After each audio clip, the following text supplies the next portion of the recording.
7월 12일 새벽 기도의 말씀입니다. 오늘 본문은 예레미야 31장 23절부터 40절까지의 말씀입니다. 만군의 여호와 이스라엘의 하나님께서 이와 같이 말씀하시니라. 내가 그 사로잡힌 자를 돌아오게 할 때에 그들이 유다 땅과 그 성읍들에서 다시 이 말을 쓰리니 곧 의로운 처소여 거룩한 산이여 여호와께서 내게 복 주시기를 원하노라 할 것이며 유다와 그 모든 성읍의 농부와 양떼를 인도하는 자가 거기에 함께 살리니 이는 내가 그 피곤한 심령을 상쾌하게 하며 모든 연약한 심령을 만족하게 하였음이라 하시기로 내가 깨어보니 내 잠이 달았더라. 여호와의 말씀이니라. 보라, 내가 사람의 씨와 짐승의 씨를 이스라엘 집과 유다 집에 뿌릴 날이 이르리니 깨어서 그들을 뿌리 뽑으며 무너뜨리며 전복하며 멸망시키며 괴롭게 하던 것과 같이 내가 깨어서 그들을 세우며 심으리라. 여호와의 말씀이니라. 그때 그들이 말하기를 다시는 아버지가 신포도를 먹었으므로 아들들의 이가 시다하지 아니하겠고 신포도를 먹는 자마다 그의 이가 신 것 같이 누구나 자기의 죄악으로 말미암아 죽으리라. 여호와의 말씀이니라. 보라, 날이 이르리니 내가 이스라엘 집과 유다 집에 새 언약을 맺으리라. 이 언약은 내가 그들의 조상들의 손을 잡고 애굽 땅에서 인도하여 내던 날에 맺은 것과 같이 아니할 것은 내가 그들의 남편이 되었어도 그들이 내 언약을 깨뜨렸음이라. 여호와의 말씀이니라.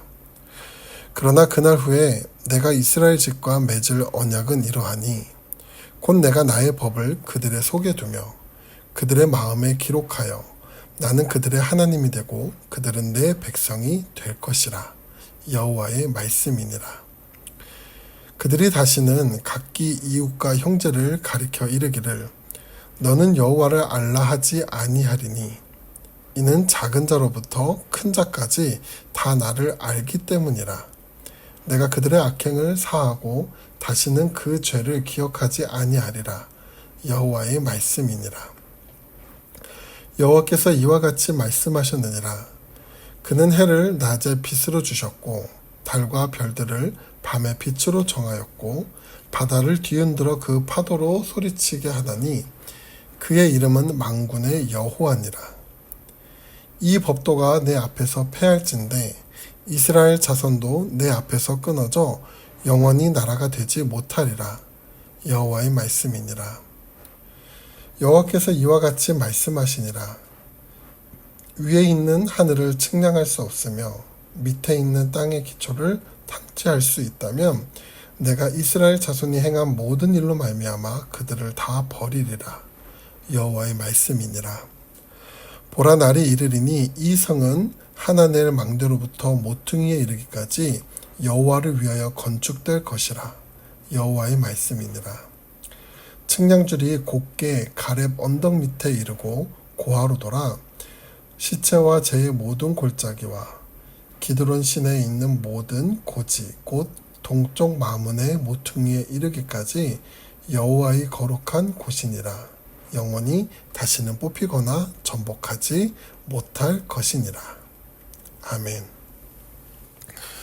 오늘 말씀을 보면 말씀을 시작하며 예레미야는 사로잡힌 자들, 즉 포로로 끌려간 자들이 고향으로 돌아오게 될 때 하나님을 찬양하며 안식을 누리게 될 것이라고 선포합니다.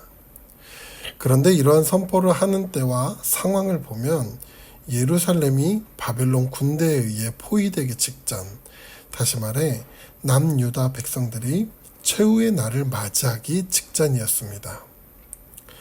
누가 봐도 암울하고 절망적인 시기를 앞두고 하나님은 예레미야를 통해 이제 너희는 끝난 게 아니야. 지금은 멸망의 때이지만 곧 고향으로 돌아오게 될 것이다. 라고 회복과 구원의 메시지를 선포하게 한 것입니다.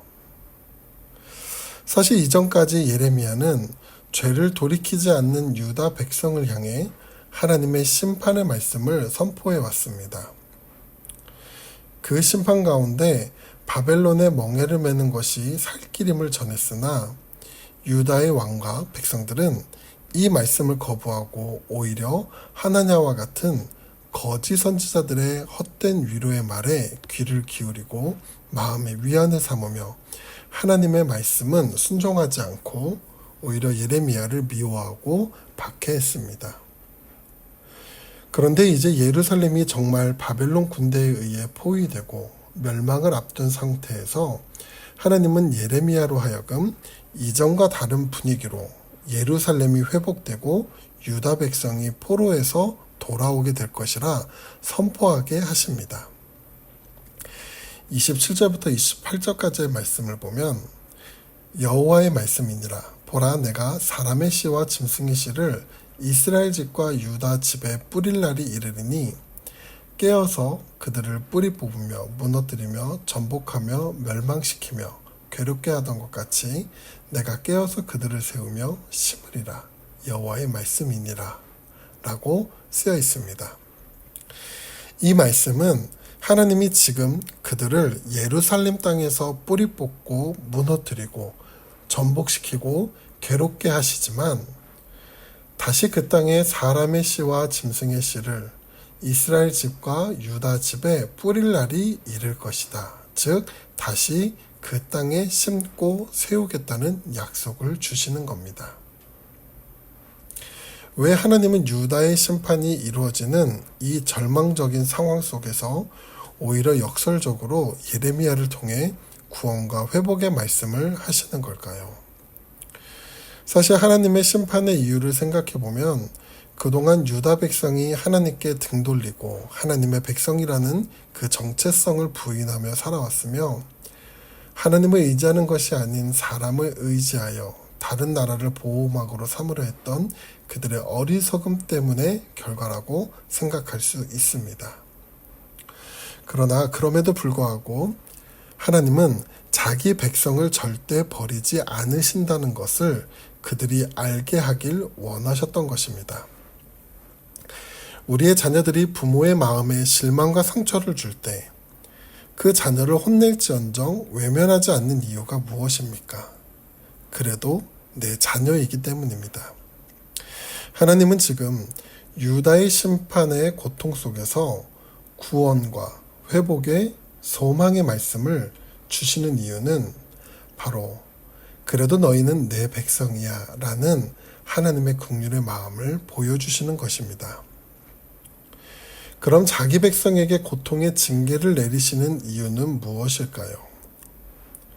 하나님의 징계는 우리를 단순한 절망의 나락으로 몰아가시기 위함도 아니요 절망 속에 자포자기하며 하나님께 등을 돌리게 하려는 것도 절대 아닙니다. 하나님의 징계 속에는 그동안 하나님을 향해 닫혔던 눈을 뜨게 하고 타락하고 상한 심령이 새롭게 변화받을 수 있는 회복의 과정으로 나가게 하는 선한 의도가 담겨 있는 것입니다. 따라서 우리가 지금 여러 어려움과 고난의 상황에 있다 할지라도 실망하거나 낙담할 이유가 없는 것은 그 상황 속에서 가장 먼저 우리의 삶과 믿음을 하나님 앞으로 다시 돌이키려 발버둥칠 때 하나님은 우리의 삶을 회복과 소망으로 이끄시기 때문입니다.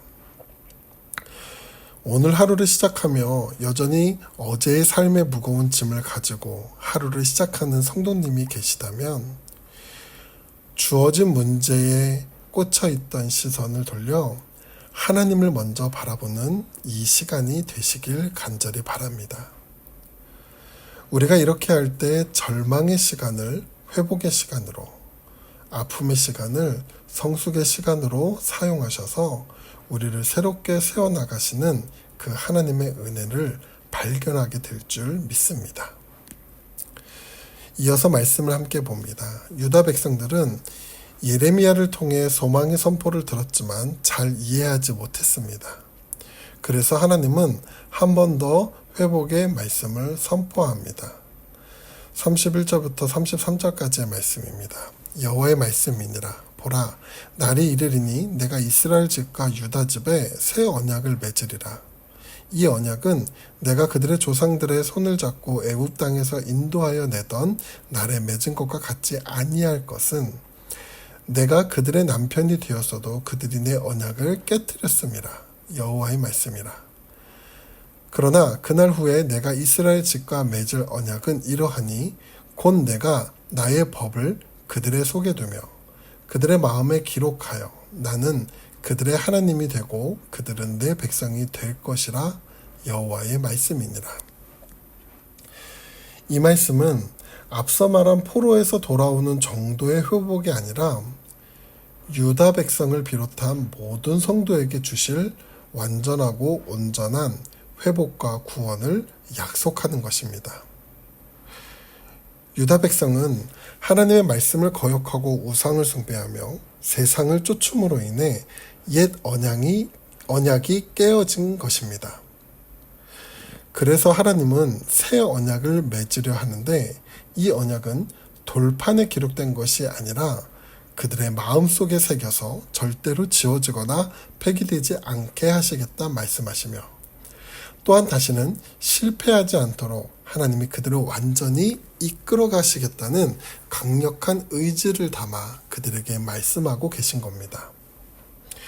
이어 34절을 보면 더 이상 여호와를 알라고 할 필요가 없게 되는데 왜냐하면 작은 자로부터 큰 자까지 온전히 주님을 알게 될 것이라 말하며 하나님은 그들을 완전히 용서하여 다시는 그 죄를 기억하지 않겠다고 약속해 주십니다.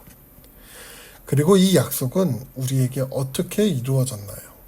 바로 예수님의 십자가를 통해 이 변치 않는 소망의 약속이 우리에게 이루어졌습니다. 이제는 더 이상 우리가 지은 죄로 인해 우리가 멸망받지 않는데 왜냐하면 이 땅에 오신 예수 그리스도께서 우리의 죄와 허물을 온전히 감당하심으로 우리에게 완전한 구원이 임하였기 때문입니다. 성도가 세상에서 당하는 고난과 어려움 속에서도 인내하며 버틸 수 있을 뿐 아니라 오히려 고난 속에서 기뻐할 수 있는 이유는 무엇일까요? 바로 예수님이 우리를 구원하셨기 때문입니다. 비록 우리가 죄로 인해 연약함으로 고난 가운데 있을지라도 우리를 향한 하나님의 사랑은 변함없으며 절대 우리를 포기하지 않으시고 우리를 반드시 구원 가운데 인도해 주시기 때문입니다. 마지막으로 하나님은 예루살렘을 향하여 이제 그들을 회복시키겠다, 다시는 그 땅을 뽑히거나 전복되어지지 않을 것이라고 약속해 주시는데 이제 그들의 허물을 탓하지 않으시고 용서해 주실 뿐만 아니라 폐허가 된 성읍을 완전히 복구해 주시는데 우상과 죄악이 가득했던 땅을 변화시켜 하나님만을 예배하는 거룩한 처소로 바꿔가실 것을 말씀하십니다. 말씀을 정리합니다. 하나님은 심판에 처한 유다 백성에게 새 언약을 말씀하시며 소망을 품게 하셨습니다. 모든 수단을 사용해 위기를 피하려 했지만 실패와 절망 속에서 완전한 회복, 절대 변치 않는 온전한 구원을 약속해 주셨습니다. 그 약속은 바로 우리의 구원자 되시는 예수 그리스도를 우리에게 주시겠다는 약속입니다. 이것이 우리에게도 주시는 소망이 될 줄 믿습니다. 우리가 절대 지워지거나 깨어지지 않는 새 언약인 예수님을 우리가 구주로 영접할 때 하나님은 우리의 모든 죄를 용서하시며 우리의 영원한 주가 되시어 우리를 다스리시고 보호해 주실 줄 믿습니다. 유다가 언약을 깨뜨렸다 할지라도 하나님은 절대 포기하지 않으셨습니다. 오늘 우리의 삶이 때론 연약하고 부끄러울지라도 하나님은 우리의 삶을 놓지 않으시고 그 신실한 사랑과 은혜로 우리를 붙잡으시고 보호하시고 이끄실 줄 믿습니다.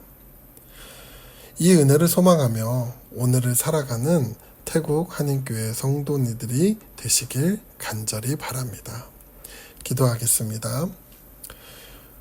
오늘을 살아가는 삶 속에서 우리의 삶의 여러 모양의 고난의 모습을 가지고 살아갈지라도 그 가운데 지치거나 포기하지 않도록 우리를 하나님의 능력의 팔로 붙잡아 주시옵소서.